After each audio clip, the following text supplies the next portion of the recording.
All right, so welcome back, everyone. Thank you for coming back for our last session. It's amazing that these 4 days have flown by. One of our members had left one of our facilities and she reapplied under another facility, and she said it's so great to be back in the ESI family, and it really has felt sort of like family this week, interacting with you guys. So it's been great. I hope you've enjoyed it. I'm hoping you're giving us ideas on what other things we can present to you and topics. So speaking of that, Scott Pfister with our staff, he came to me with this idea about the circular economy, and I was like, that's a really cool idea. So it's my pleasure to introduce Scott. Some of you know him. Um, he is a program consultant now with ESI. He graduated in 2005 from Miami University of Ohio with a dual bachelor's in geography and urban and regional planning. Um, and prior to him working with the state as the ESI co-manager from 2012 to 2015, he had 2 internships with the Student Conservation Association and helped create the sustainability programs for Kiowa Island Golf Resort for 5 years. In 2015, Scott left state government to work for Caterpillar on their EHS team, getting experience in environmental regulations in a manufacturing setting. And he returned in November of last year to the Deeks team, and we're happy to have him. Scott is going to be moderating this session, talking about the circular economy, and that's going to include some insights from Emily Neville of Reborn Clothing Company and Ryan Hunt of Algex. Scott, we're looking forward to this timely topic with the increase in our waste production during the pandemic. So take it away, Scott. All right. Thank you so much. I'm super excited to be here. This whole week has been great. I'm a little biased to this session. This is one of my passions, so I'm very excited for today. And we have 2 great speakers as well. So with that, there's a lot of information here, so I'm going to start right in. Advancing my slide first. So we'll do a little housekeeping here first. Just wanted to show everybody kind of a quick agenda. Reminder for question and answer, please remember to use the chat feature and write in your questions.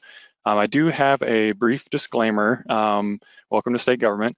So this presentation is intended for educational and inspirational purposes only. As a state government agency, it is not an endorsement or recommendation of any of the products, services, or companies here within. So with that, we'll jump right into what is a circular economy. So the best model that I've found for a circular economy is from the book Cradle to Cradle. And essentially you've got 2 different nutrient cycles there. So biological products, which think something that is or was alive, and technical, think mineral, metal, petroleum. And so those 2 nutrients, from extraction to manufacture or processing to use back to reprocessing to form a loop, hence circular economy. While the ultimate goal would be to keep these 2 nutrients separate, sometimes they do get mixed. And so then the second kind of goal would be to make sure that they're separable.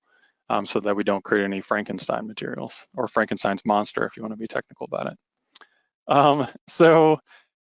Circular economy and kind of carbon tech has been gaining frequency, not only through mainstream media, but definitely through specialized news outlets. And there have been more and more stories about environmental issues and climate efforts.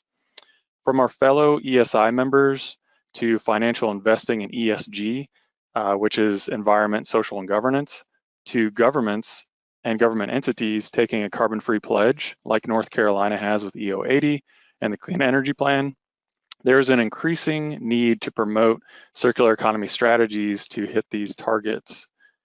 And from a recent GreenBiz, which is a great news outlet to follow some of these things, they had a conference called Circularity 20. I was introduced to this work that you're seeing in front of you by Carbon 180. And this slide pretty much shows some basic research on an estimated $1 trillion US market for products that could switch to a circular model. So we'll be doing a more deep dive into some of these segments here. There will be a quiz on this slide, so make sure you furiously take down notes. Um, Diving deeper into some of those sectors, you can see here in the top left, this is just on fungi or fungal-based products. And you can see within the fungal product sector, it's split up into things such as food, industrial applications, nonprofits, cosmetics, house and home, and they even have kind of a catch-all mystery category there in the bottom right. And Ryan, I have scoured this. I don't see Algix or Bloom on here, so you might want to get with these folks and get in contact with them. The next segment, looking at kind of the bio-based, is fungi. Same thing. You can kind of see there's not as many companies as in the algae space, but it's broken up into food, fashion, packaging, etc. So we're going to dive more and more into some of these companies in a little bit. But I would be remiss without mentioning the USDA bio-preferred and USDA certified bio-based products categories. That's also another great resource to keep an eye on to look for those products and services that are in the circular economy. So jumping right into some specific companies here, we have up at the top of the screen, we have a company that is looking at textiles and making yarn out of algae. So you can see my cursor here. You can see some kind of traditional spools of yarn, either from cotton or wool or synthetic fibers. And this is definitely, this picture was from the R&D phase. So they're not quite on a spool there. In the bottom left, we have a company called Bolt Threads. They're making a silk as well as a leather alternative out of mycelium or from fungi. And the company kind of on the right side in the center, Peely, is making textile dyes using an enzymatic process using bacteria. Sticking with the textile sector from the last slide, those were more bio-based. In this slide, we're going to show recycled as well as reusable companies. And in the top and on the right are two companies that are recycling textiles. So meaning they're collecting through some mechanical, process, shredding, et cetera, processing that back into textiles. On the bottom left, Reborn Clothing, which you'll be hearing from Emily more later on what they do. Here's a selection of some of their products utilizing and reusing textiles. So switching into the packaging sector, on the left side and the right side of the screen, you have bio-based, that bio-nutrient segment. On the left side is made of corn. So you have a foam product that's made of corn. You can see they're protecting, as an example, wine bottles. On the right side, there's a company called Appeal that is using a coating that is going to protect fruits and vegetables in lieu of a synthetic wrap or plastic wrap. I try to stay away from the word plastic because it could be petroleum or bio-based, right? So try not to think of plastic in terms of just petroleum-based. And so in the bottom right is a company using crustacean shells to make foams. That's pretty interesting. And right in the center, again, thinking about that cradle to cradle model, you have a technical nutrient. So these are boxes, and think about now that a lot of people are working from home. You're getting a lot more stuff in boxes, and people are feeling more comfortable ordering online or even within one's own facility. There's a lot of internal loops within a facility. So this box is reusable and it uses technology like e-ink directly below. If you've ever read a ebook on some type of tablet device, it uses that same technology in lieu of stickers to put barcodes, et cetera, for shipping. In the building materials segment, on the left side is a company called Orb, and they're using bio-based products waste products to compress together and make, you can see there, a wood or other petroleum-based plastic lumber alternative for furniture, etc.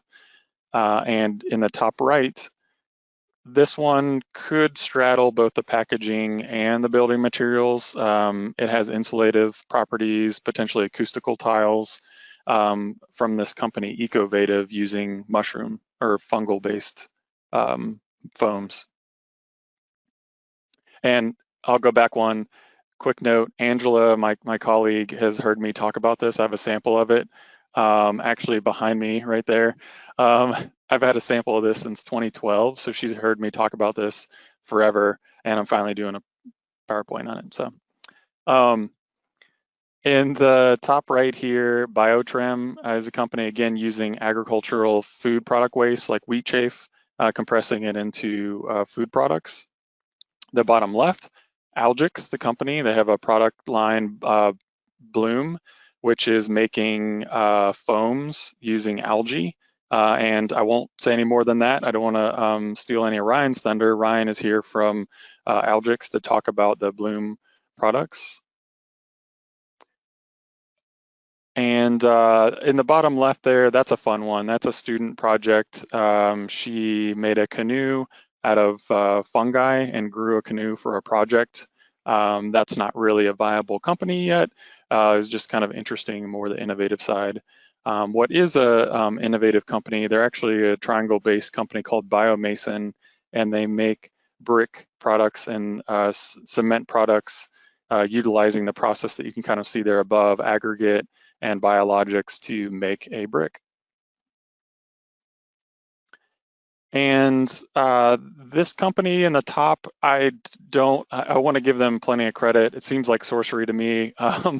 They have an interesting process where they take CO2 out of the air with water, and they make other chemicals out of it.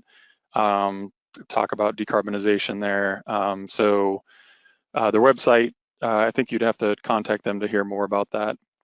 On the bottom there is a little more something that I can understand, making roads. This company uses molten slag and other iron and steel making byproducts to put it back into asphalt for road construction. This is particularly interesting. I have a personal connection with previous industry with shot blast waste. So steel shot blast waste, or others out there who have grinding swarf. No, I'm not making up these words, slag, swarf, they're all real. And this is another interesting, more industrial process, taking tires and through a demanufacturing process, usually involving heat, they're essentially taking them back to their constituent entities with some of the steel and tire cord and the rubber products, carbon products out of those materials. And lastly here, because of all these companies who are manufacturing items, of course, kind of along with that, if you can think of an ecosystem, you have companies that service those companies. So these are business services. Biofabricate, Ginkgo is more in the tech area, or the biotech area. And the company on the top right, Altair, creates a software that you can use, especially paired with 3D printing for lightweighting of products. So you can think of the blue coupler there as kind of the traditional geometric shape pressed in a forged steel product, where you go through the process. And on the right, that would be a little bit more how nature would design it. Think of your skeleton. We don't have too many right angles and cylinders in our skeleton. It looks more like this product here on the right, where it's a little more organic and is designed to be the right material in the right place. So very, very lean thinking. All right, and with that, we'll hear from two companies that are really leading the way in this journey, and I'm really excited to introduce Ryan from Algix. And so if we can get, yep, perfect. So Ryan Hunt has degrees in physics and bioengineering from the University of Georgia. He has a passion for circular technologies, including algae, photosynthesis, bioconversion, and biopolymer manufacturing. He co-founded Algix, that creates sustainable technologies for environmental restoration and biomaterials under the Bloom brand. His team collaborates with government and corporate partners for cleaning freshwater ecosystems and transforming municipal, industrial, and agricultural waste products into renewable plant biomass products. And with that, Ryan, take it away.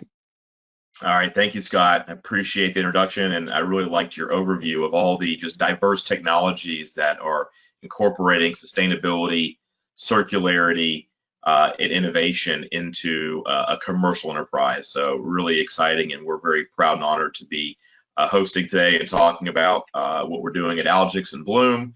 So today we'll be really reviewing our brand Bloom and how we are using algae as a tool to clean the environment by transforming air and water pollution into biomass products, mostly in the thermoplastic space. So we use our products in a variety of consumer materials such as shoes and sports products and yoga products. So I'm going to show you today how we do all that. So this is our brand. It's called Bloom. It ties to algae blooms. And algae blooms are essentially fast, rapid-growing photosynthetic organisms at the micro scale that are absorbing CO2, nitrogen, and phosphorus at some of the fastest and highest growth rates on the planet. And so we are harnessing that biological system as the foundation for our feedstock in our company. We really, from the beginning, we've been looking and researching algae. I've been in the space for 14 years. Started in the algae biofuel industry, was funded by the Department of Energy. And one of the early things that we realized was that algae is really good at growing quickly. It's very good at absorbing nutrients. However, for it to produce a lot of oil is actually quite challenging. And when we look out into nature to where algae grows the fastest and has the most density, typically we find biomass that is rich in proteins and minerals. So it's really been our mission at Algix to valorize the type of algae that's being produced through these abundant situations where you have harmful algae blooms or nutrients coming out of either industrial or agricultural facilities. How can we valorize that pollution using algae that can incentivize industry to intercept their pollution and actually view it as a resource? So to do that, we want to work with nature, not against it. So we really are trying to find uses for the algae that's being produced from these operations and from this material. So as a result, we're cleaning water, we're stripping the water of nitrogen, of ammonia, of phosphorus. It's allowing companies to clean their water quicker, cheaper, more efficiently. And as a result, it's also absorbing CO2 from the environment, and that CO2 helps reduce and mitigate the issues with climate change and other greenhouse gases. And then as a result, we're creating a biomass that's being used to displace plastics in a wide range of products. So when we look at our current focus, we are really focused on consumer products, a lot in the fashion and footwear space. And so this was an article that was published last year, a message saying that we're all seeing this, is that sustainability is not this short-term trend. It is here. Brands are finding ways to incorporate sustainability into their supply chain, because at the end of the day, it's good business. The customer, the market is demanding it. Efficiency it's about profitability. So providing and creating a circular process that's more efficient actually reduces cost and increases profitability. So with Bloom, what we're looking at is how do we turn emissions that are typically seen as a liability into a natural resource. And the reason that we really like fashion as an initial market for us, and we've looked at a lot of different markets, we've failed at several different product launches.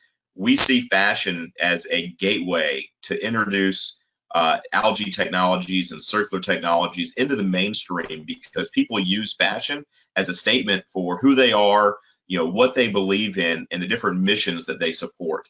So we've gotten amazing traction from brands that are that want to make a change. They want to be able to incorporate innovation, sustainable materials into their products, and they're very open to trying something new. And so they want to communicate that to the customer. And so we see that as an opportunity for us to educate the general population to say, products don't have to be more expensive necessarily. They don't have to be lower performing. We can achieve and make awesome products like, high performance running shoes, as an example, with these new technologies without compromising on performance. So when we look at a brand, really, we're looking at brands looking at their products in terms of LCA, life cycle assessment. How can we help our customers improve their environmental footprint? And it all starts with materials and processes and measuring quantitatively what are the impacts of these products. So we find that materials through LCA analysis are one of the most impactful areas that a company has in terms of the levers or dials they can pull, that they can make a change to cause a positive impact on the planet. So what we make things out of can actually, and the decisions that we use to make our products and design our products can actually provide some of the biggest positive impacts. So when we look at what we make things out of currently, petroleum-based or non-renewable resources are one of the top ones. We also make things out of wood and corn and soybeans and maybe sugarcane or palm oil. Yet when we look at the total oxygen evolution on the planet, over half of it is from algae. And that means that from all of the renewable biomasses that are on the planet, algae is the largest. It produces more biomass than anything else. It is the most photosynthetic efficient organism that there is on Earth. And yet humans have barely tapped into this. In fact, I would say that the majority of algae commercial technologies, the extent of it has been in making green smoothies, or spirulina capsules have really been the biggest market penetration that we've seen. So how can we take that to the next level? And by focusing on what we make things out of, we believe we can achieve that. So we've, over the years, created a wide range of different formulations where we take raw biomass, algae biomass. We're not extracting oils. We're not fermenting it. We're not transesterifying it. We're not thermochemically converting it into crude oil. All those things can be done. There's pros and cons to all of them. But really, our focus is using thermoplastic coprocessing of the biomass itself. So we create compounds that are about half algae by weight and half polymer. And the polymer can be biodegradable resins. That's really where we started. We started with making composites with PLA, PBAT, PBS, PHA, etc. We can make biodegradable resins, or we can make engineered resins. In the marketplace, we've had much more commercial success in producing products that are more on the engineered side. So these are two of our products, the Rise and Stride. These are elastomeric compounds that are durable in nature, where we are taking the air and water pollution and sequestering that in long-term durable products. And so these are the products that we currently have that are gaining the most traction in the marketplace. But we work with customers in a wide range, from 3D printing to automotive and other applications, where we can produce custom compounds that are either biodegradable or engineered. And so when we look at algae as a class of organisms, there's a lot of discussion on, well, is algae good? Is algae bad? If you were to do searches on algae, you'd probably find both. I'm sure most people have heard about the algae biofuels. That hasn't worked out so well due to a variety of cost and scale-up limitations. But we also hear about harmful algae blooms and all the issues and challenges that we face with algae. So when we talk about the benefits of algae, we're really recognizing algae as this ultimate renewable resource with the highest photosynthetic capacity, that's cycling nutrients like CO2, nitrogen, and phosphorus out of the environment as this low value product, and assimilating it into higher value materials such as proteins, carbohydrates, lipids, minerals. And it turns out that when algae is grown under high nutrient load conditions, we generate a biomass that has natural thermoplastic properties. And that's really the focus of Algix, is expressing the algae's natural thermoplastic behavior in polymers. We're sequestering CO2, and we're doing so in a way where we're cleaning wastewater, we're displacing fossil fuel usage, we're not using any arable land that would be used for food production, and we're preserving freshwater resources. And in many cases, we're cleaning freshwater resources. That's one of the fundamental pillars of our company. However, on the destructive side, algae blooms have a lot of problems. When we have too much pollution in the environment, warming temperatures, elevated CO2 levels, too much nitrogen, and specifically too much phosphorus in our emissions, that leads to situations where algae can exponentially grow in places where we don't want it to, and that can negatively impact the environment. It can impact wildlife. It can negatively impact drinking water. So we see a whole bunch of global spread issues tied to essentially pollution issues inducing algae blooms in nature. So these can have impacts on property values, on the life and well-being of wildlife and ecosystems, of industries such as the fishing industry that rely on relatively clean lakes to go fishing in without having fish kills, as well as tourism. And the red tide is an example of a kind of a public, well-known example of algae blooms causing major economic challenges in the state of Florida and other states where people don't want to come visit or have tourism events because of these harmful algae blooms. So really part of our business is about environmental restoration. It's harvesting the algae either from areas that have already been impacted by negative algae blooms or by intercepting that pollution at the source. So when we talk about remediation, here is two pictures that you'll see. This is with our partner AECOM. AECOM works with us in our algae harvesting technology that's mobile and deployable, that can be sent out to locations like this marina where there's large algae blooms that have caused a variety of challenges with this local community. And within 24 hours, we can transition and transform a very bad situation into relatively clean water that's been filtered and oxygenated to return balance and back to that ecosystem. So how the process works is we harvest the algae, we coagulate, we return that clean water back to the environment, and we really help remediate these locations from these overabundance of algae biomass. The process itself, it starts off as a slurry. We dry that into a powder, and then using twin screw extrusion, we produce our little pellets. The pellets are then shipped to factories for conversion to a wide range of products. In this chart here, you can see how the light green bar is the algae. Anything below the black bar in the middle improves the environmental impacts on the environment. It reduces the environmental impacts. Anything above the black line increases the environmental impact. So we want to be below the black line. So in this case, we take a snapshot of one of our compounds, which is an EVA blend. It's used very commonly in footwear. This is virgin EVA. So we also can use recycled. We can also use bio-based. But in this situation, we're just using run-of-the-mill standard EVA, blending it about half and half with algae biomass. And you see that the climate change quotient, the human health, the ecosystems are all dramatically reduced due to the algae biomass in that composite. We also see that the resource usage and energy usage, and to some extent the water usage, is also less because it takes a lot less energy and natural resources to produce an algae biomass than it does to extract and refine a petroleum chemical out of the ground. When you compare apples and apples of a bloom composite compared to the base resin that's being used at 100%, so again, this is a half and half blend of algae and EVA with just pure EVA, you'll see pretty dramatic reductions across the board in terms of the life cycle impacts. And those are both qualitative in terms of the percent difference, but also quantitative in the actual units that they're measured. So as an example, I'll just pick on climate change here. Here we're measuring greenhouse gas emissions, and we get over a 50% reduction in the greenhouse gas emissions in our compounds versus just using a pure EVA. So we actually run through the global recycling standard to audit our process and our peer-reviewed life cycle assessment. These two come together to provide a bloom certification for our customers, where we can quantify the amount of water cleaned and the amount of CO2 sequestered or air cleaned as a result of using our products or our resins in their products. So we can illustrate this as this is a per kilogram basis of our material, but we also can look at it in terms of a per pair basis. So here are some of the products that are on the market now. This is Kelly Slater, world famous surfer, with one of his traction pads.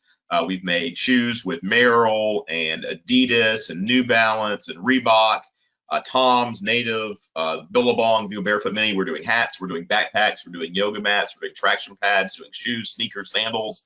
Really anything that has foam in it, we can incorporate algae into and beyond. This is really what we're focused on now, but we are expanding into new markets where we can incorporate algae as the highest and best case use for algae biomass.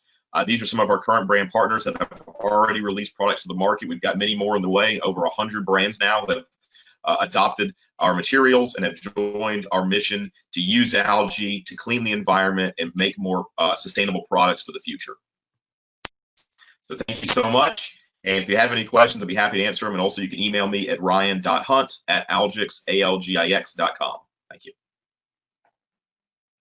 Yep, so we did have a couple questions come in, one specifically for Ryan.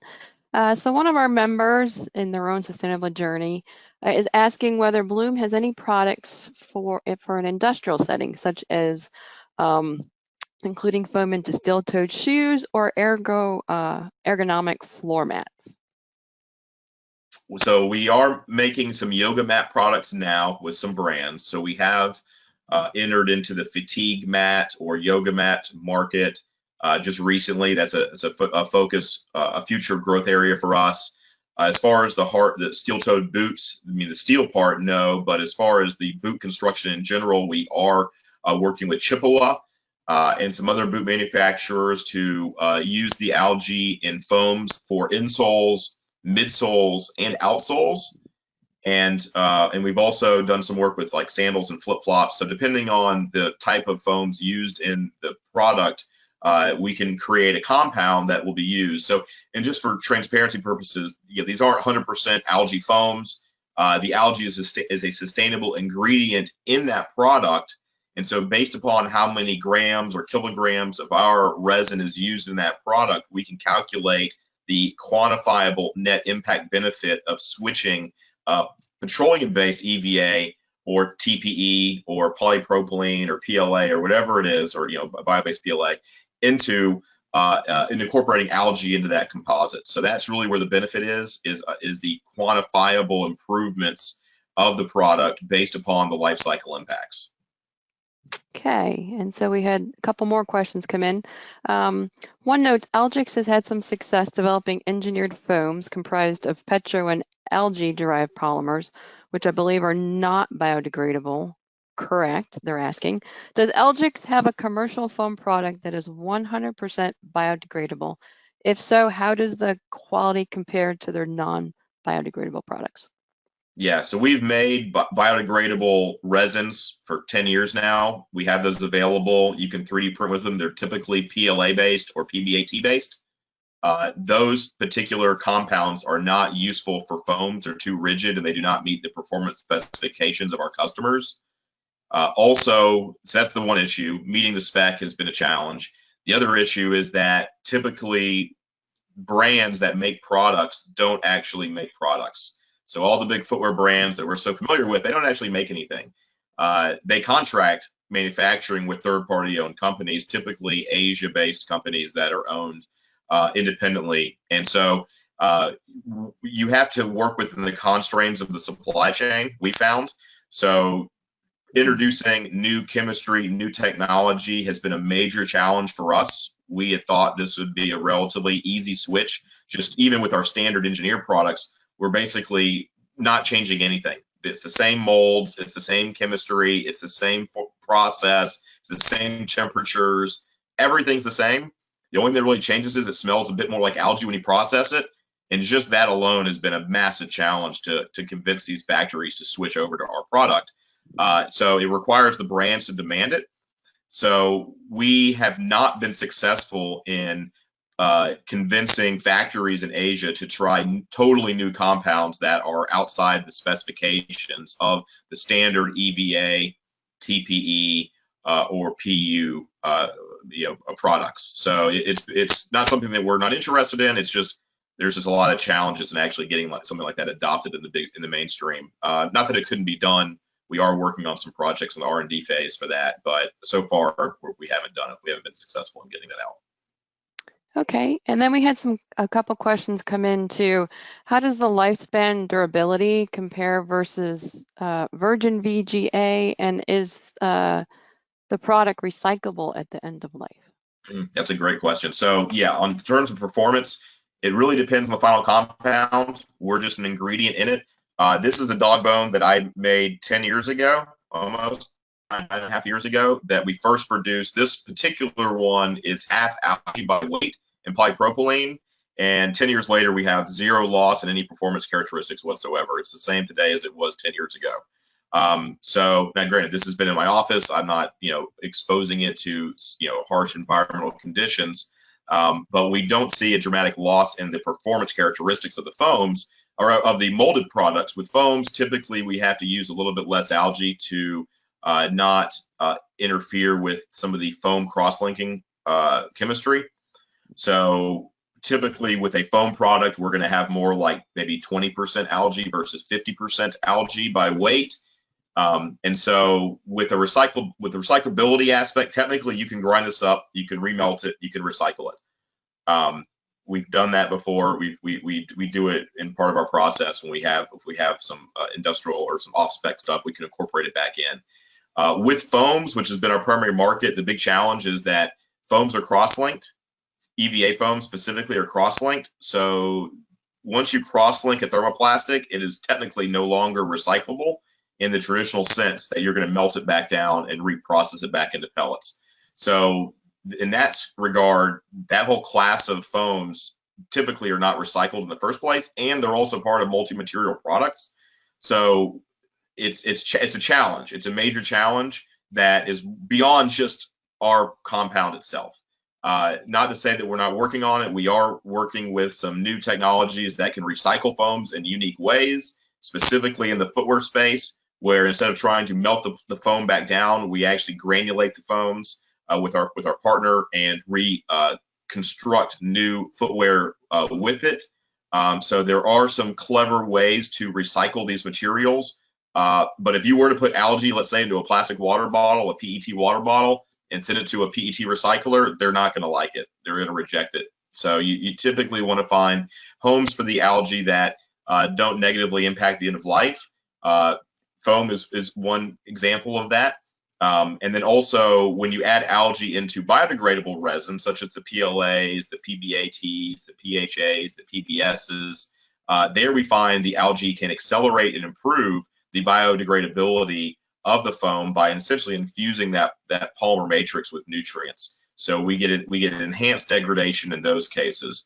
But from a commercial side, we're a small business, so we try to survive, and so we've had to essentially create products that our customers are willing to buy. And unfortunately, performance is the number one thing that it has to be hit.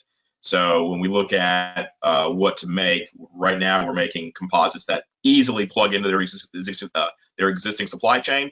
And in the future, we hope that we can introduce new technologies as well that can provide some of these additional benefits in the circular approach. All right, we had one more question, but I think we can keep that one, Scott, because you may be able to answer that and till after Emily speaks. Yes, excellent. Thank you so much, Ryan. Thank you, Ryan. Thank you. All right, so as we're transitioning here, I want to introduce, and I'm very excited to hear about Reborn Clothing. Emily Neville started Reborn as a sophomore at NC State when she realized there was an upcycling gap in the textile industry. What first started as a way for individuals to get clothing out from the back of their closets and made into new products quickly uncovered a massive opportunity for textile waste reduction on a larger scale. Today, Neville leads Reborn's team of 15 employees with a strong belief that businesses can have a tremendous positive impact on the world. With that, Emily. Thanks, Scott. Great introduction. Really excited to be here with all of you guys today. And everyone can see my screen and see me, right? We all good? Let's get some affirmation. Yes. Here we are. Okay, good. Awesome. Awesome. So I'm in kind of the only clean space in our R&D prototyping facility here in Raleigh, North Carolina, where I started Reborn about 2 years ago. So kind of found a place amid the chaos where the machines aren't on, and I can talk to you guys today. Really, in my presentation today, I'm going to go through textile waste, just kind of industry-wide, why it's an enormous problem, but also an opportunity and a solvable opportunity. And then, go through what we do here at Reborn. I think that we're just part of the solution. So again, love hearing from Scott and those slides and just all the different brands that are coming together to really tackle this issue, the relevance of that, the timeliness of that today. And then from Ryan as well, agree with so many of those points about, the fact that these brands, I think we have a responsibility really to be the ones to enact and enforce change. And so I'm excited to just be a part of this solution process. Okay, so definitely the timeliness of this, and this is something I talk about all the time. I've even said that 10 years ago it would have been really hard to start Reborn, but that today it's a different story. A lot of times I compare it to the organic and local food industry. So if you look at how that has changed, especially over the past decade, you can find local and organic food options in your Kroger's, Harris Teeter, Food Lion, mainstream food and grocery. But for sustainable fashion and textiles, it's really just still largely untrue. But there has been a transformational shift happening in the past 2 or 3 years where brands are starting to tackle it, are opening themselves up to more of these innovative processes and ideas. And so the time is really now to start to tackle this, especially too, and I know Ryan alluded to this, but from an increasing demand from consumers for these eco-conscious products, more sustainable, transparent supply chains. It's really being driven from both a consumer standpoint and the brands who are reacting to that and really realizing that there's so much opportunity there with consumer behavior changing. Textile waste is a huge problem.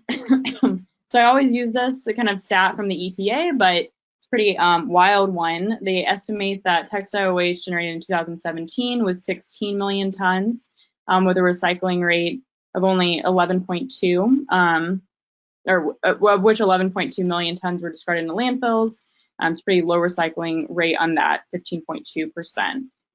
That's actually up as well. So it was around 10,000, 11,000 tons back in 2005. So it's increasing, but the recycling rate is also staying the same or decreasing.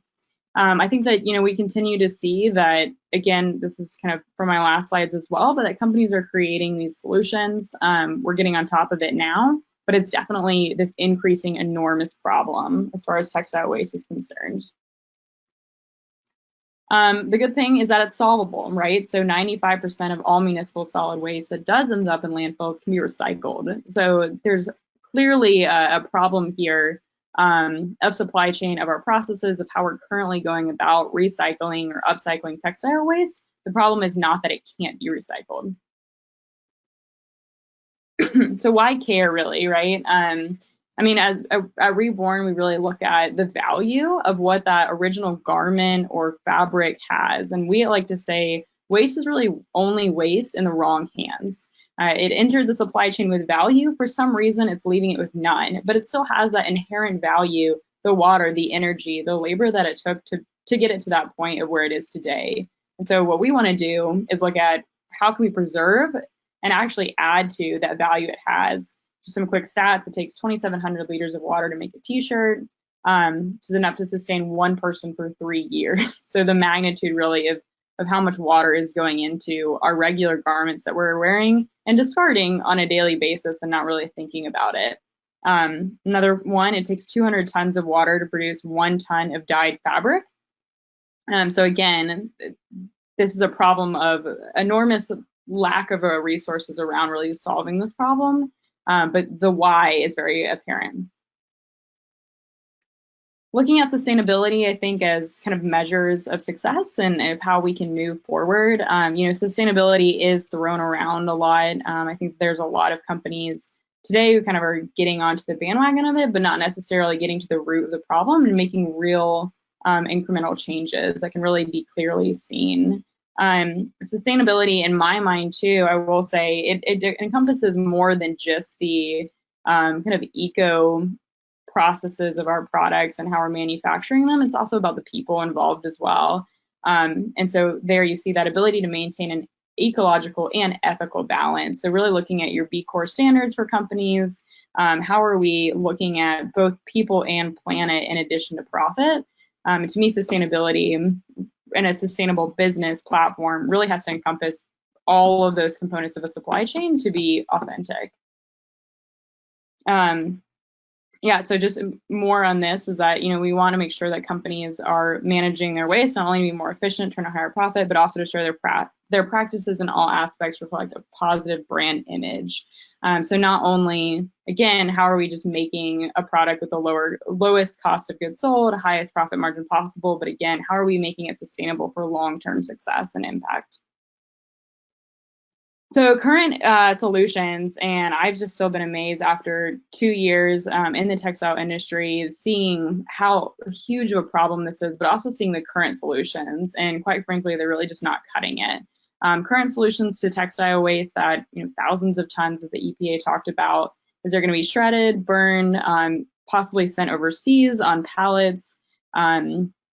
And a portion of it, as you saw, a really small portion of it actually recycled, right? A lot of times I think recycling processes are more expensive, they're arduous, it's very difficult, and this goes into that. The difficulties of whether chemically recycling or mechanically recycling, and kind of how that can go in. And I'm sure you're all aware of these problems as well, but you get into how do you deal with kind of the magnitude of waste altogether, whether that's synthetic or woven or just the different materials that all end up kind of in the same place. How do you sort that out to be recycled, because it all is kind of different recycling processes? At Reborn, we've coined the term upcycling is the new recycling, and I'll go into that a little bit more in the next slides. But we really feel like there's a better solution, and brands and consumers alike are interested in that, and that can be upcycling. Okay, so what is upcycling? Like I said before, it's really preserving the original value of the garment or fabric in its current form while avoiding the manufacturing processes that are harmful to the environment. So we're really able to say, okay, it already took this much water, this much energy, this much labor to get it in its current state. How can we then use that in its current state, change it, transform it, and then put it back out into the supply chain? I think that upcycling just gives an entirely new opportunity to really look at how we are dealing with textile waste. We've seen just incredible opportunities across several different markets to really take upcycling on a scalable level. This is a pretty common sense solution, right? Like your grandmas and your grandma's grandmas were upcycling, whether they were fixing patches on denim or fixing hems, extending the lifetime of clothing. What we try to do at my company is make that into a scalable process, and we're working with universities, brands, and consumers across the United States today to do this. And you can see here one of our consumers. So we have a consumer upcycling arm at Reborn where people can choose a product from our website. We kind of dictate what garments they would need to send in, excuse me, to make that. We get it in-house, transform it into that product, and ship it back to them. So instead of being forced to either part with maybe a sentimental item that they don't want to part with, but they're not wearing anymore, or trashing it, they can actually upcycle it into something that's used as a part of their life and has that added value to it. So you can see one of our baby blankets here that we made for Marlena here in Lake Forest. Like I said, we also work with, currently to date, 70 universities. So we're taking surplus branded apparel, whether that's in the form of athletic uniforms, event t-shirts, promotional banners, and making it into new products that go back into the university. And then we're also working with textile brands. We have a partnership now with Red Bull, Delta Airlines, Sunbrella Fabrics, where we're able to take their off-brand or surplus apparel and make it into new products for their organization and for retail use as well. All right, so looking at the solutions, right, and I think how many people are really involved in the space, it can be difficult to see why hasn't faster progress been made. And I will say that I think a lot of this is just that this is a still relatively new conversation, right? And I think we've all said that today, but that 10 years ago, I don't know that people cared as much or were aware as much about sustainability in fashion. I think that it's hard when it is so separated from the finished garment you're wearing. And so there needs to be a lot of educational kind of components to how we talk about it, how we talk about how clothing and textile products are made, and why it's important that we do find these better solutions, and especially at the end of the life of that clothing or fabric. It's an absolute lack of transparency. And the Rana Plaza is a great example of how one horrible event will kind of happen. It'll be in the news for a while, but then it goes away. So again, there's this lack of kind of interest, I think, from the consumer standpoint, and a lack of transparency supplied by the brands. These are all changing just in the past couple of years. But the biggest thing that I see is that brands have to decide, are they going to take a lower profit margin by being more sustainable, or are they going to keep their higher profit margin by doing what they're doing? And that's where with upcycling, we really found this opportunity to where it actually can be more profitable than current recycling practices on the market, and by adding a new revenue stream to their business, right? So being able to say, this is a sunken cost of this inventory that's not moving, or a dead stock off-brand material, but you're actually able to put that back into the market as a new product. So the profitable incentive here is a really important thing to discuss, and I think we just have to keep in mind that will always be kind of first in mind, right, when you're talking to businesses. This is just a quick highlight again on kind of the different ways that recycling garments can come about. Again, kind of complicated processes depending on what material that garment is, whether it's a synthetic or woven. So this is a little bit, it's harder when we're talking about, again, that end of life for garments or existing fabric, especially if there's any chemicals on them, depending on the material, depending on how it's all kind of coming together and not separated out by garment type. These are all just complications that make it difficult to really figure out the best recycling solutions. Cradle to cradle, I was really glad that Scott mentioned that earlier. That's something that we want to continue thinking about. I think it's important for brands that even with incorporating sustainable practices in the manufacturing of the products or apparel up front, there's still that end of life. So what happens at the end of life is just, it has to be top of mind for us to keep materials out of the landfill. I think upcycling, again, is an awesome solution that we've really discovered is just being underutilized today, and can be the better solution to move us forward and hopefully impact real change. But, I think that we do have to recognize and understand that, again, these are recent conversations, and we need to have more and more conversations like we're having today about the circular economy, because education is key. This is a huge topic today, and I think that it will continue to be. I know Ryan mentioned, sustainability is no longer kind of the short-term trend. It's a buzzword for sure, and I think there's a lot of misclaimers around it, but it absolutely is something that is our path forward, really the only path forward. And so we have to be the ones to kind of take that conversation by the horn, so to speak, and really move that forward. And I think we have to look at where is the gap in what current practices are today and where we need to get to really solve this problem on a larger scale. Okay, so definitely follow along on LinkedIn, Facebook, and Instagram for Reborn. Definitely a really important part of this is that we are building a brand. So I think that it's important not only that we're figuring out kind of the manufacturing operation supply chain part of upcycling, but that we also are connecting with consumers and building that consumer-facing brand. And so we do a lot to really tell that story through our products, tell the story of our process. And so would love to have you guys follow in the conversation. I know my contact details will be shared a little later, but happy to have follow-up conversations or questions from anyone. Truly, we are in this together, and I think that more than ever, actually, because of COVID-19 and just the madness of this year, we're seeing that we can really go into next year with a fresh perspective that consumers more than ever before are demanding, these eco-conscious, sustainable solutions, transparent supply chains, and that we can come out of this with a better supply chain, better processes, and really take advantage of that opportunity. So thank you so much. That's it for me. Awesome. Thank you so much, Emily. Yep. And so, Emily, we did have one question come in so far that's specifically to you. Oh, we got another one. So someone asked, what is the difference between upcycling and repurposing? Does the upcycle product have to be of higher quality or value than the original product?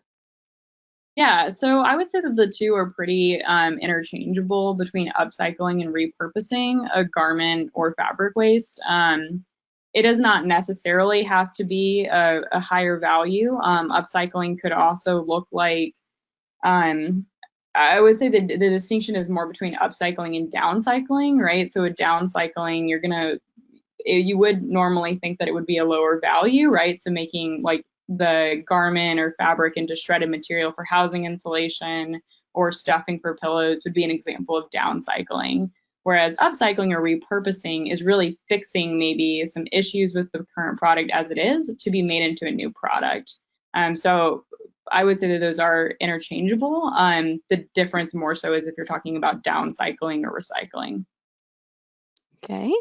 And then we had someone else ask, are you working with brands for them to send garments back to you? For example, denim from Madewell that is given back to the retail location.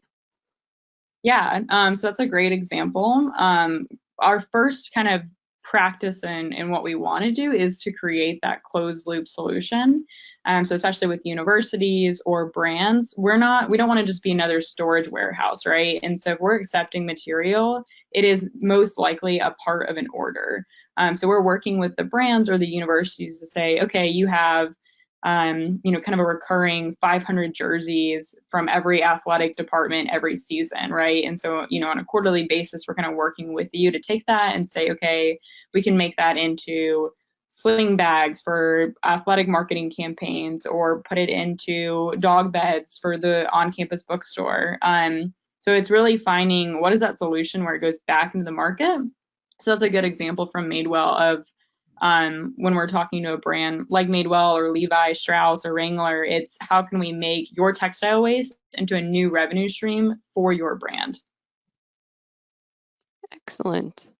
And then going back to the question we had from before, I wasn't sure, Scott, whether you could answer this or whether Ryan would know about North Carolina. So it was bioproduct life cycle assessment is critical to ensuring environmental benefits.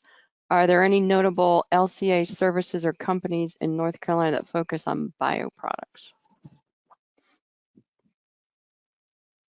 So I'll have to research that for North Okay. Carolina. All right. But So we'll get back to Ryan, you. Ryan, do you know, does Mississippi have any, is there any work there by any organizations, or have you all done anything in terms of LCA? We third party, yeah, we did not find a local firm to do it. We worked with a national firm. Yeah, we'll definitely have to dig. I mean, North Carolina has a wealth of, between research organizations, there's other trade group organizations. I know of a textile trade group organization that tests textiles and things of that nature. So we'll definitely have to get back with that audience member. All righty. We've got about 2 minutes left, and I haven't seen any other questions come in. I did want to piggyback off that, not the last question, but the one about the Madewell and for Emily. So, you've got some audience folks here from bigger organizations, whether it be corporate or municipal government. If they have some uniforms or maybe they had a 5K that they were planning this year and it says 2020 on the shirt, and guess what? They didn't have that 5K or that corporate outing or whatnot.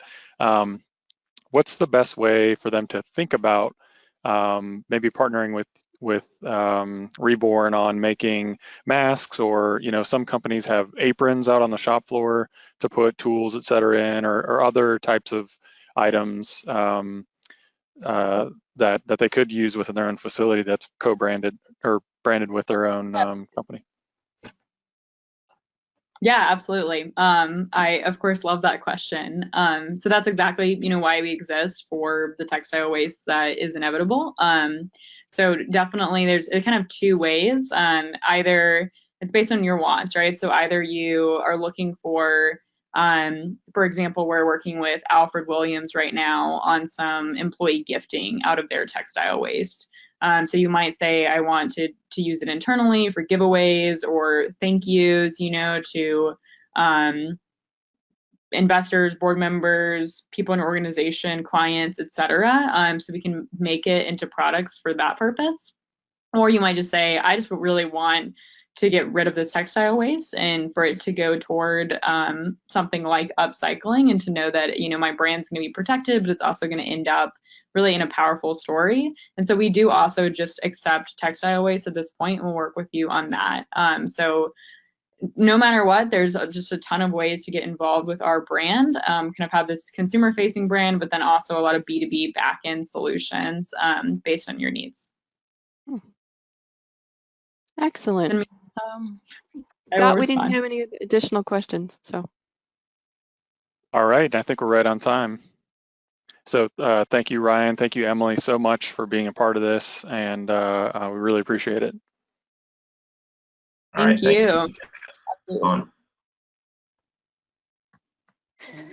Well, thank you all. That was really interesting. And as Scott mentioned, I've been hearing about his mushroom fetish for a very long time. So it's nice to see it come into fruition in this great presentation.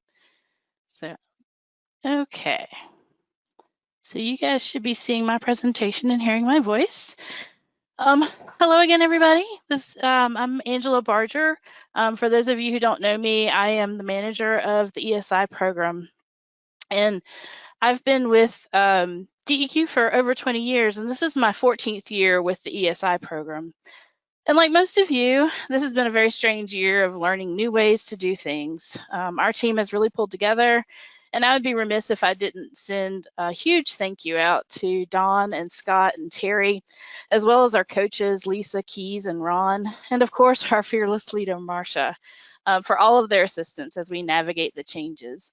And I need to say a personal thank you to Terry Albrecht and WRP for allowing me to camp out in their offices this week in order to have a solid internet connection for the conference. I'm actually up visiting my mom for a few weeks, and her internet connection was not the best, so I get to hang out with Terry all week. I also can't forget my warmest, fuzziest coworkers. This is Annie and Diogi. You can see how taxing their jobs are. The big one has stolen the small one's bed, and the small one thinks he's a character from The Prince and the Pea.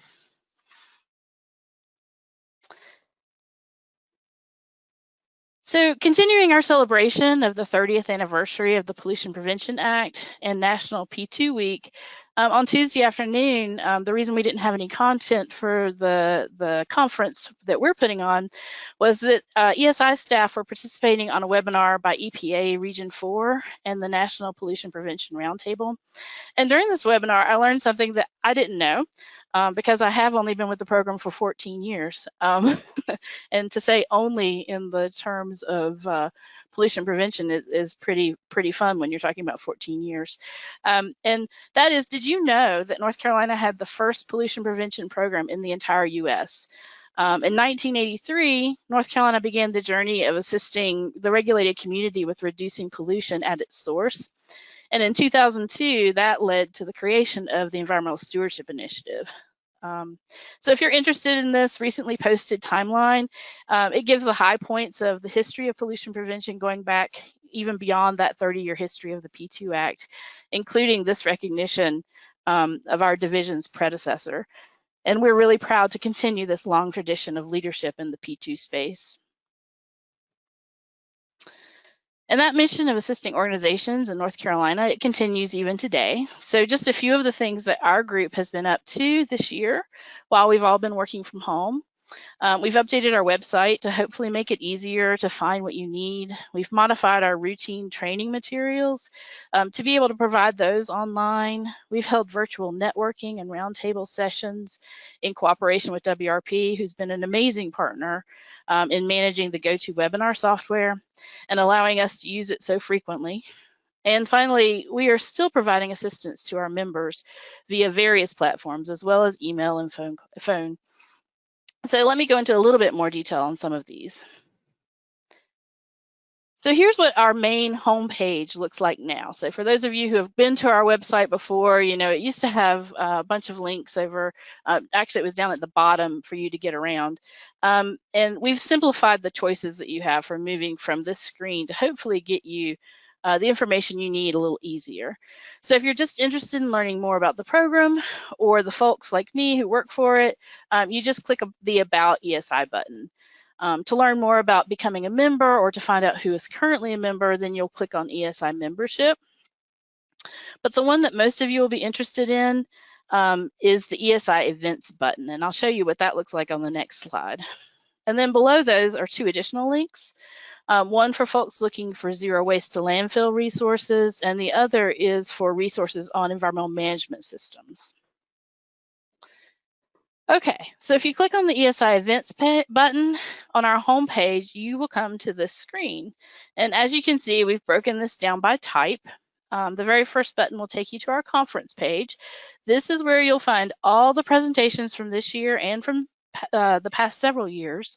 And it'll also have the recordings from today and every day before this. We also put up the registration links and agendas on this site every year. So if you don't happen to get a notice from us, emailing it out to everybody, you can always come here every so often and check and see when our next conference is or other events. We typically hold our conference in the spring and in person, but if the fall is better time for you, please let us know that in the survey that comes up when you log out today. That will help us in planning for next year, particularly and far into the future. The next button will take you to our hazardous materials roundtables. These typically happen at one of our member sites, but the topic expertise is provided by our Division of Waste Management hazardous waste staff or the Department of Public Safety's Emergency Management Group or other experts in the field of hazardous materials. For now, these have been converted to webinars and generally are still happening quarterly. And then there's another series that was always meant to be webinars, but could one day branch into other formats. And that's our energy management series. So that's under that next button. And over the summer, we've had several sessions of this, and you can go to this button and find those past recordings as well as future offerings. And then there's, of course, our environmental management system trainings, and that's in that next button. And some of these are kept to just our members, but we do have an in-depth overview, which is 2 days in person, or we did do it this summer in 4 half-day sessions online. And that's open to anyone who's interested in learning a little bit more about environmental management systems. For those of you who are familiar with our environmental benchmarking series, this is currently on hold until we have a green light to gather in person again, and that our members are comfortable hosting visitors again. But we may try some additional online networking in this space, so stay tuned. And then the final button on this page is for special content, like our Demystifying Cleaning in the Age of COVID webinar that we worked with Public Safety and DHHS, as well as our DWM staff to put on earlier this year. So if you want to make sure you receive notices of these events, please make a note in the survey that you would like to be added to our mailing list, or you can just come on here to our website and look at the upcoming events. We hope this is helpful for some of you who have been asking for a better way to see what's coming up. And just so you know, we have already started posting our sessions from this conference. So you can see we have the first 2 days are actually up already. So what you'll see here is the overall agenda. You'll see a recording link for that particular session, and then each individual presentation will have the PDF for that presentation if you just want to see the slides. So that's all here underneath the 2020 conference button. All right. So in addition to our overview class that I mentioned that's open to everyone, we do have a couple of other regular offerings that we hold for just our members. We'll be having our EMS module series live and in person, but it's going to be on a condensed time frame this year.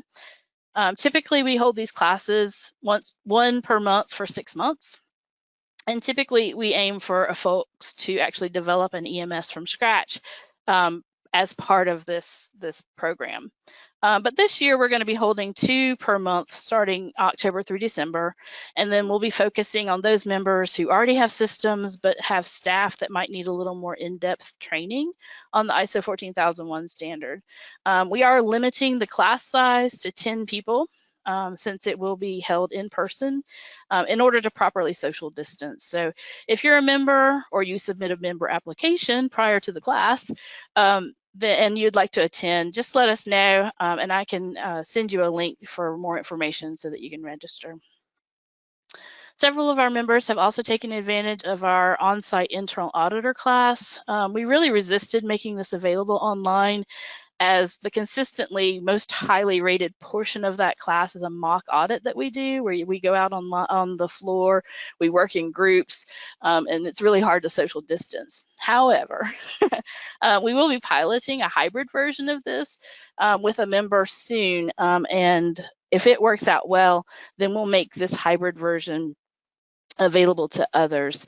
And in that, we would be doing our presentation piece online and then having folks on site actually help perform the mock audit at a later date. So hopefully that will work out well. And if there are other topics that you're interested in some more training on that we can help with, please let us know, and we will see if we can devise a product that suits your needs or direct you to some existing resources. So, as you know from us who are members, assistance from us is always available.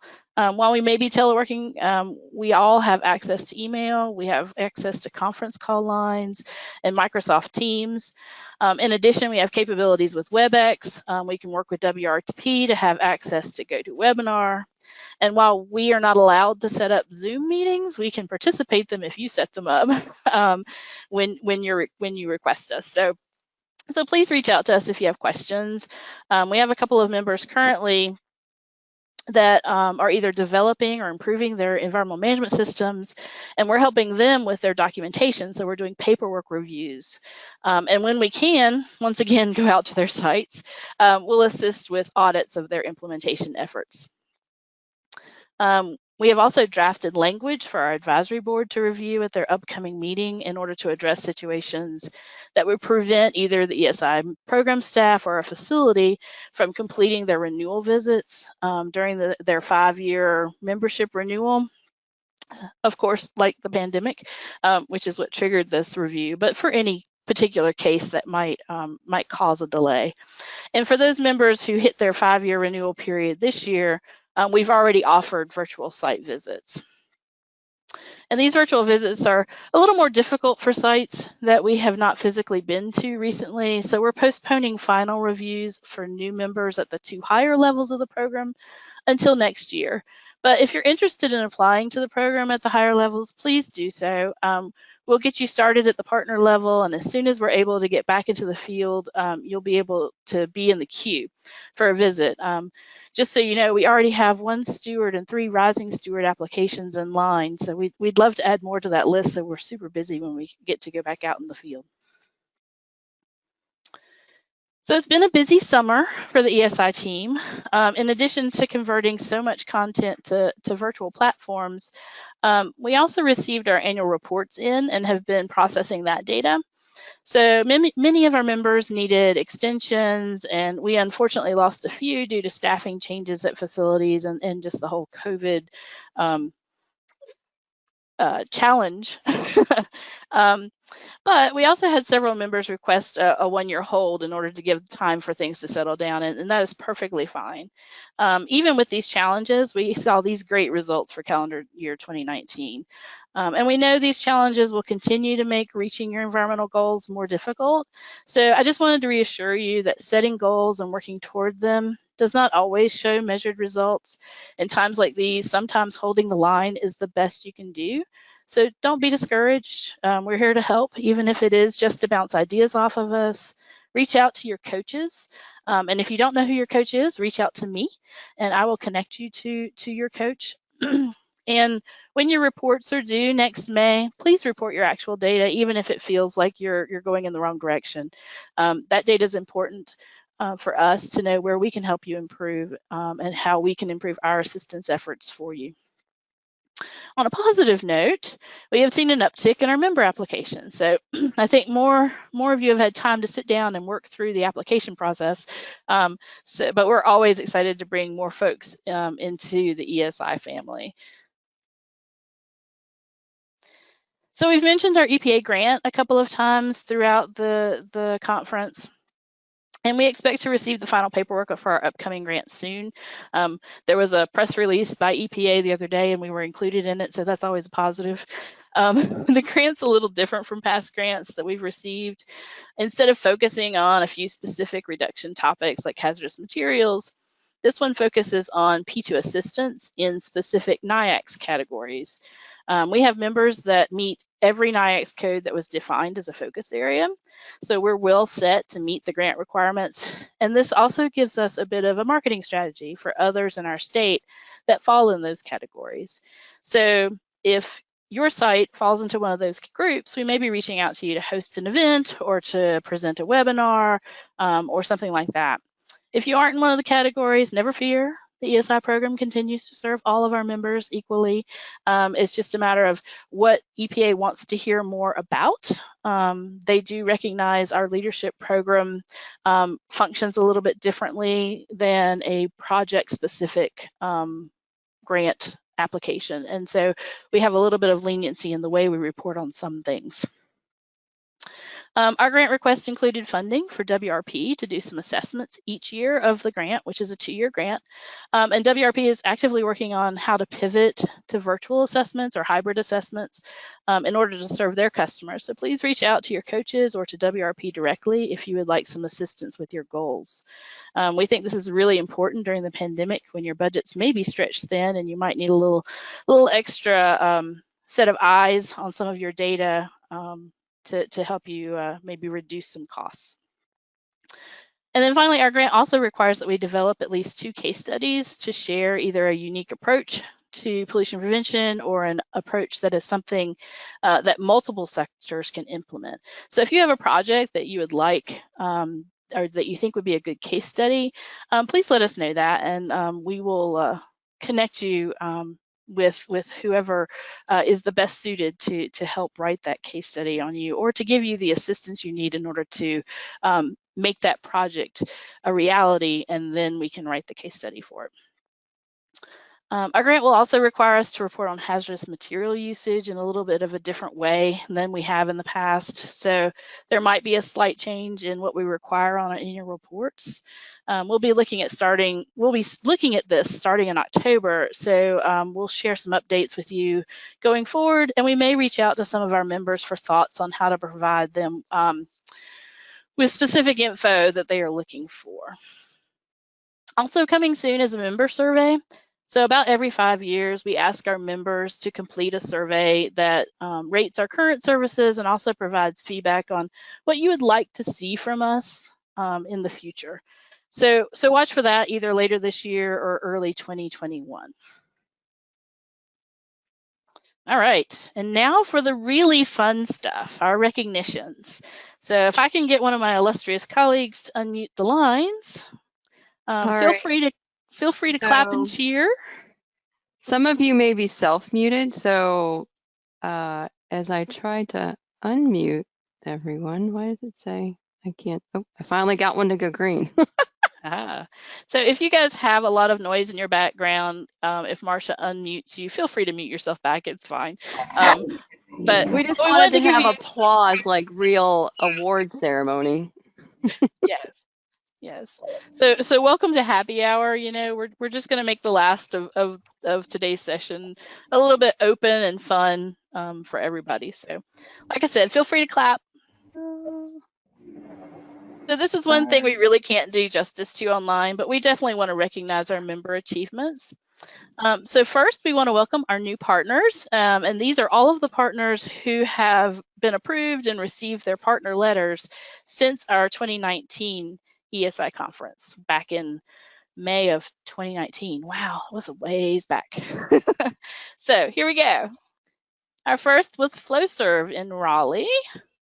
Yay. All right, so I unmuted everyone, but I don't know if we are. I don't see a lot of green. That's okay. That's all right. All right. Our next partner was CW Wright Construction Company. They work mostly down east, but I believe they are out of Virginia as their corporate headquarters. So yay, CW Wright. Tarboro Brewing Company. They've been on the line a good bit this week, so I hope you're still here. Yay, welcome to you guys, and we hope you're doing well. Oh, I don't see Katie on. That's okay. Alpha Gary, so they are out of Charlotte, and they do work in the plastics industry. And then Zero Waste Recycling, they are also in the Charlotte area. Our first They- recycling company. Absolutely, yeah. Recycling company. Next, we have the Hempville, and this is a new company that is actually growing hemp and then converting it into products as well. So welcome to the Hempville. Hello. And finally, we have Unilever. Yay! So Yay. they've been coming to our conference for a couple of years now, and they finally, during the COVID time, had time to fill out their application, and so we're excited to have them. And they are one of our facilities that have applied at a higher level, so we hope to be congratulating them again next year. We also have 4 additional new member applications that are kind of in process, and we hope to be welcoming those new members by the end of the year. So keep your eyes on the ESI newsletter to meet our newest members. So next, we also had one partner move up to the rising steward level, taking that next step. So congratulations to Cree, Wolfspeed, and Durham, and RTP. They spoke the other day about their EV project. So congratulations to Cree. We're really excited that you have taken that next step in the sustainability process. So yay.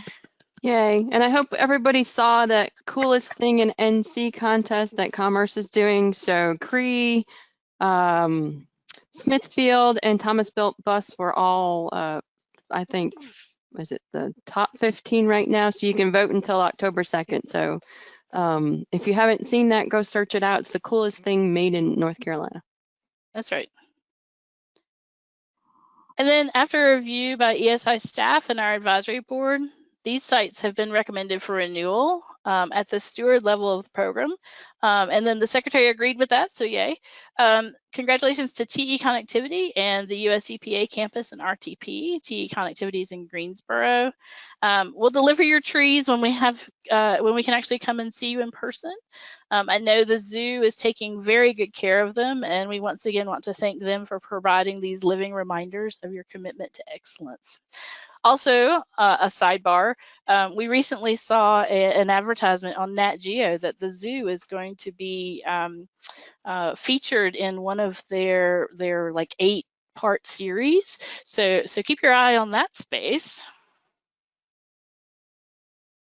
We didn't clap. Yay! So, sorry. It's hard for me to like read my notes and clap too, so somebody else is gonna have to clap for me.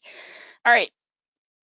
But next we have our 10-year renewals. So after another round of ESI staff review and the review by the advisory board, these sites were recommended for renewal at the steward level as well. So we have 4 of them.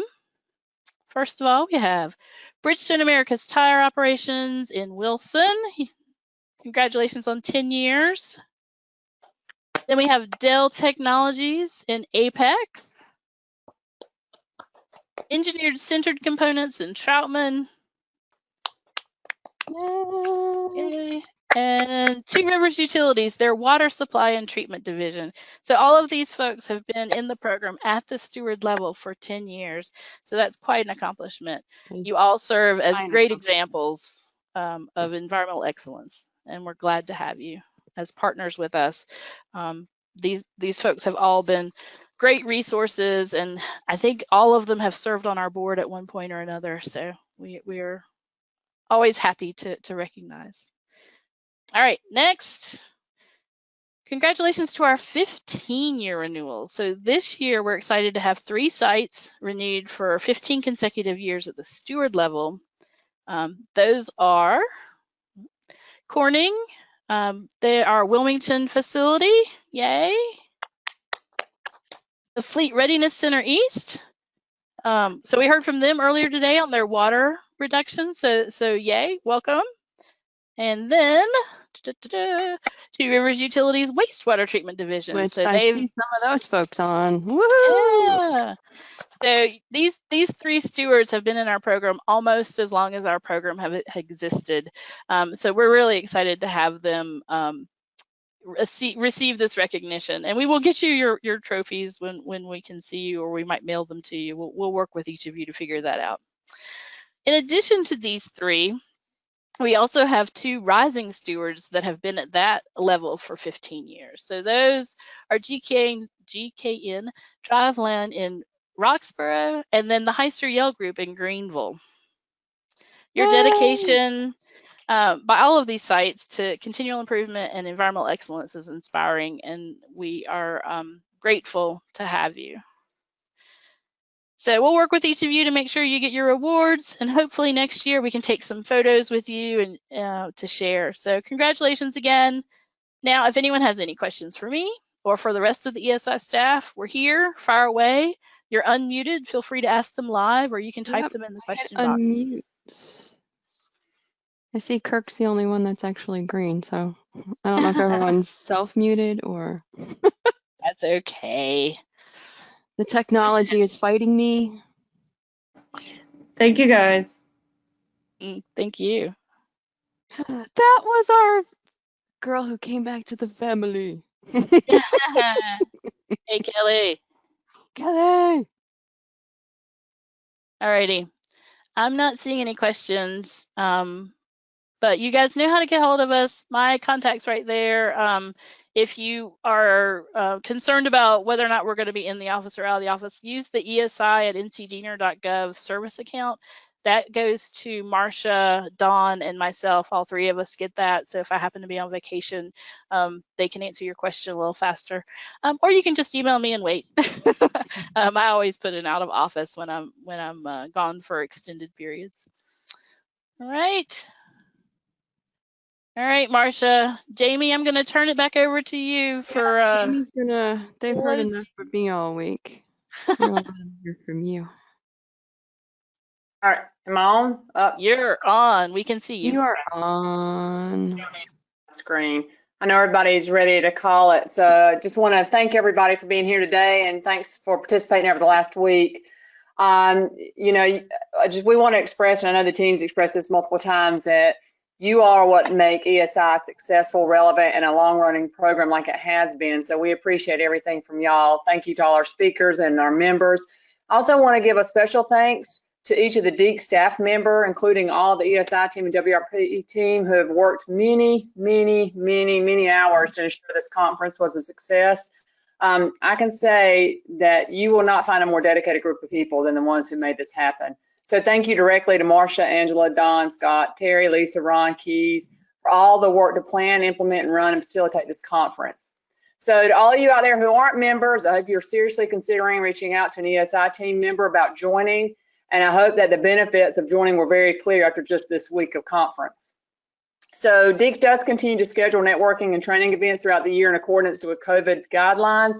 So, and these events will include various virtual platforms, so please be on the lookout for those. And I also want to say, and I know the team's mentioned this, we're always open to ideas and recommendations about what you'd like to hear about or what you would like for us to pull an event around. So please let us know. Don't hesitate to reach out. So again, thank you everyone for joining, and just be safe and take care of yourselves. Thank you.